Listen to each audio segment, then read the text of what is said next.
नमस्कार दोस्तों, ये एनकेसी न्यूज़ चैनल की गुड मॉर्निंग न्यूज़ ब्रीफ है। आज 1 मई शनिवार का दिन है और सबसे पहले आपको लिए चलते हैं आज के समाचारों की सुर्खियों की तरफ। भारत की सशस्त्र सेनाओं को क्यों मिले इमरजेंसी फाइनेंशियल पावर्स? कोरोना पर क्या है हाई कोर्ट और सुप्रीम कोर्ट की हिदायत? मोदी ने अपने मंत्रियों से कौन सी अपील की? किन देशों के पास है दुनिया का आधी कोरोना वैक्सीन? आज सुबह हम ऐसी खास खबरें आपके लिए लाए हैं दोस्तों। तो चलिए शुरू करते हैं good morning news brief.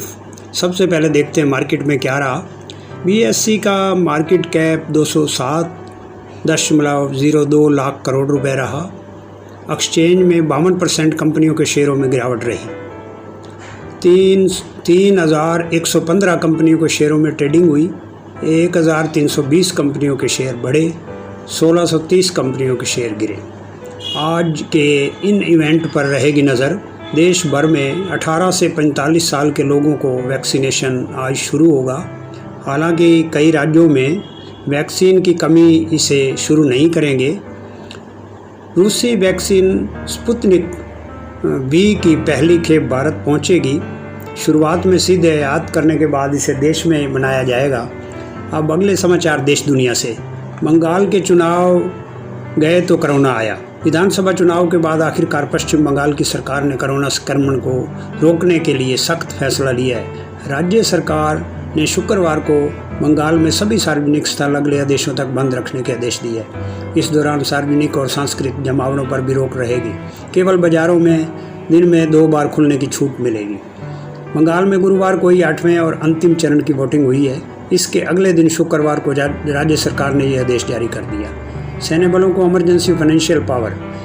Bharat के प्रधानमंत्री नरेंद्र मोदी ने मंत्रियों से कहा है कि वे अपने अपने क्षेत्र में लोगों के संपर्क में रहें, उनकी मदद करें और उनका फीडबैक लेते रहें। इधर रक्षा मंत्रालय ने भारत की सशस्त्र सेनाओं को इमरजेंसी फाइनेंशियल पावर्स दे दिए हैं ताकि वे बीमारी से निपटने के लिए ज़रूरी उपाय कर सकें। मोदी ने शुक्रवार को मंत्रिमंडल सदस्यों की समिति के साथ मीटिंग की थी। कोरोना पर एम्स की सलाह। सरकार ने शुक्रवार को बयान जारी कर कहा कि लोगों को लगता है कि कोरोना एक स्कैम है और मास्क पहनने की ज़रूरत नहीं है। लोगों को नियम मानने चाहिए क्योंकि आप तो थक सकते हैं लेकिन वायरस कभी नहीं थकता। वहीं एम्स के डायरेक्टर डॉक्टर रणदीप गुलेरिया ने कहा है कोरोना मरीज को बीमारी के लक्षण आने से कम 10 दिन बाद तक होम आइसोलेशन में रहना चाहिए।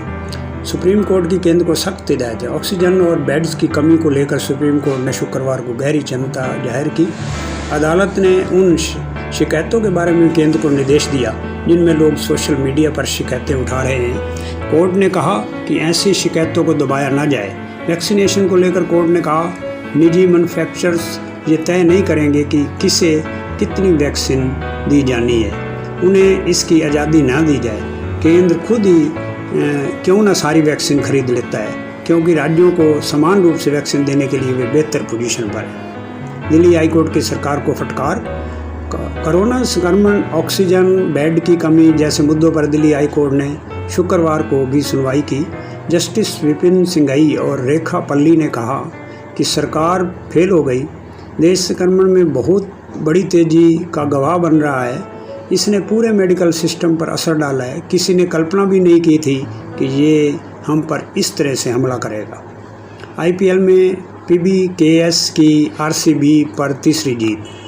कोरोना में क्यों हो रही है ऑक्सीजन की कमी? भारत में कोरोना मरीजों की संख्या लगातार बढ़ रही है। कोरोना मरीजों की मौत की सबसे बड़ी वजह बन रही है ऑक्सीजन की कमी। बड़े उद्योगों से ऑक्सीजन ली जा रही है, बाहर से भी बुलवाई जा रही है। अमेरिका से ऑक्सीजन कंसंट्रेटर बुलाए हैं। कई लोगों के लिए ये हैरानी वाला है।